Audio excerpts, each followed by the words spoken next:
Hi, I don't have anything historical to show you today. I just have a barbecue grill next to a picnic pavilion. And I want to talk to you a little bit about the tabernacle of Moses, because this barbecue grill actually reminded me of the brazen altar that was there. And the brazen altar was a place where sacrifices were made for the sins of the people.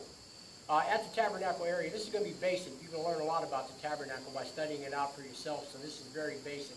At the tabernacle, there was the outer part, and then there was the inner part where the tent was at. And inside the tent, there was the holy place and the most holy place. And the two compartments were separated by a veil. The high priest would only go in there once a year in order to offer a sacrifice, or he would go in there once a year to offer the blood sacrifice for the sins of the people. And if anybody else would go in there at a time that was not, that they weren't supposed to, then they would die. And it was like God was showing that you can't come to me. You're separated from me because of sin. And you can't get in here. You can't get into this place where I'm at.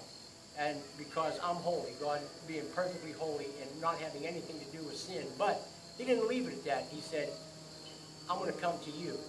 And that's what the Old Testament is showing us. It's showing us a type and shadow of the things that were to come. And the main event that was to come was Jesus dying on the cross for us, once and for all, the perfect sacrifice for all sin. The Bible talks about how the blood of goats and bulls could not take away the sin in Hebrews, but the blood of this man Jesus, the Son of God, when he paid the price by offering himself up on the cross, his blood that was shed for us wiped out all sin. But there's a pattern that we have to follow. If you look up the tabernacle, there was a precise pattern that Moses had to follow in building it. And as a matter of fact, he had to set things straight because the pattern wasn't being followed right. Noah, when he built the ark, there was a pattern to follow if his family was going to survive.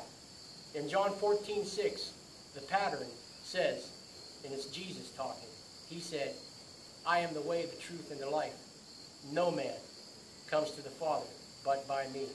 Peter, his best friend in the flesh on this earth, said, there is no other name under heaven given among men whereby we must be saved. Jesus talked about thieves and robbers trying to come into the sheepfold over the side and through another door, but he said, I am the door. You have to understand, there's only one way to heaven, and it's through Jesus Christ, the Son of God. You can study it out for yourself. I appreciate your comments. Thank you so much for listening.